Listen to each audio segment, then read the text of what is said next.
नमस्कार, तिखट पाहुणचार रेसिपीज मध्ये तुम्हा सर्वांचे पुन्हा एकदा स्वागत। आज आपण 1 वाटी शेंगदाण्यापासून दुपारच्या किंवा रात्रीच्या जेवणासाठी पावसाळा विशेष भन्नाट असं कालवण तयार करणार आहोत, जे की बनवायला सोपं आहे, पटकन होतं आणि चवीलाही खूपच छान लागतं। तर इथे 1 वाटी शेंगदाणे घेतले, ते मध्यम आचेवर कढईमध्ये घालून हलकेसे भाजून घ्यायचे आहे। तर शेंगदाणे आपल्याला इथे जास्त खरपूस करायचे नाही, हलकेसे भाजून घ्यायचे आहे।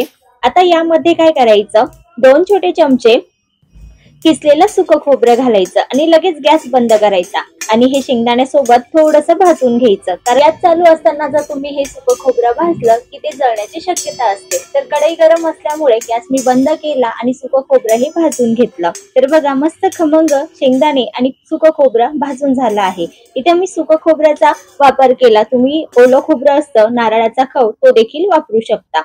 आणि आता हे थंड करून मिक्सरच्या भांड्यात घालायचं।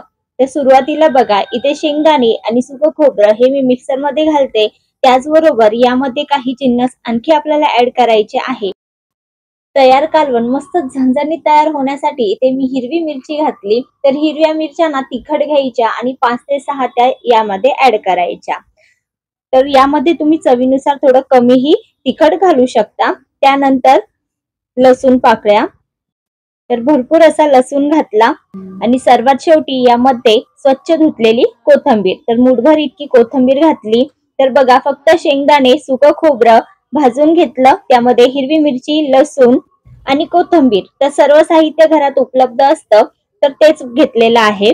तर आता मिक्सरला झाकण लावून सुरुवातीला यामध्ये पाणी न घालताच हे आपल्याला वाटून घ्यायचं आणि नंतर पाणी घालून पुन्हा एकदा हे फाईन अशी पेस्ट तयार करून घ्यायची, म्हणजे ते व्यवस्थित असं वाटलं जातं। तर बघा, सुरुवातीला हे सुकंच असं मी वाटून घेतलं, त्यानंतर यामध्ये चांगलं वाटीभर पाणी घातलं आणि आता याची फाईन अशी पेस्ट तयार करून घ्यायची। तर बघा, या पद्धतीने असं पाणी घालूनच व्यवस्थित फाईन अशी पेस्ट तयार करून घ्यायची। आता फोडणी द्यायची आहे। तर फोडणीसाठी कढईमध्ये पळीभर तेल घालायचं। तर मस्त चमचमीत आपल्याला या ठिकाणी नाशिकचं फेमस असं झिरकं तयार करायचं आहे। बरेच जण याला शेंगदाण्याचं कालवण म्हणतात, शेंगदाण्याची आमटी देखील म्हणतात। तर आता एकीकडे तेलही गरम झालं, त्यामध्ये सुरुवातीला मोहरी घालू। मोहरी छान तडतडली की लगेच यामध्ये अर्धा चमचा जिरं घालायचं। तर जिरं मोहरी छान फुललं की यामध्ये पाव चमचा हिंग घालूया।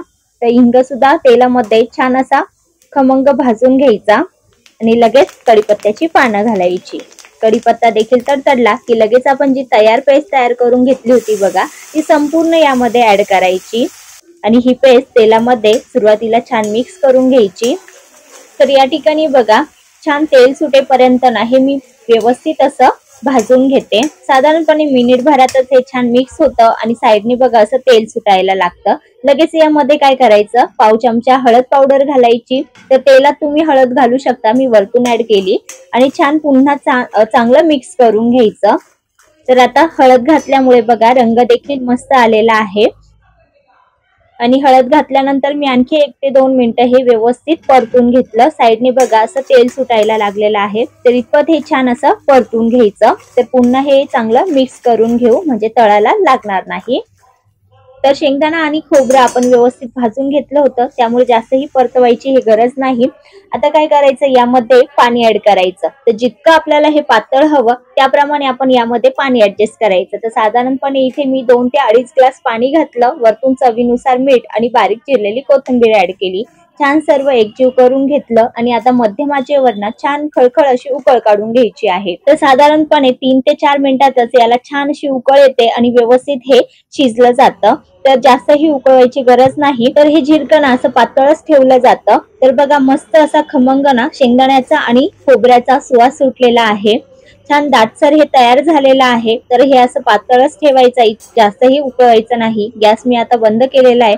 वरतून बारीक चिरलेली कोथिंबीर घालूया आणि मस्त गरमागरम हे झिरकं चपाती सोबत, भाकरी सोबत चुरून खायचं आणि भातासोबत सुद्धा अप्रतिम असं लागतं। तर तुम्ही देखील हे पावसाळा विशेष गरमागरम झिरकं नक्की ट्राय करून बघा। तर आता भाजीला शिल्लक काही असो किंवा नसो, हे शेंगदाण्याची आमटी किंवा झिरकं नक्की ट्राय करून बघा। रेसिपी आवडली असेल तर लाईक करा, चॅनलवर नवीन असाल तर सबस्क्राईब करायला मात्र विसरू नका। धन्यवाद।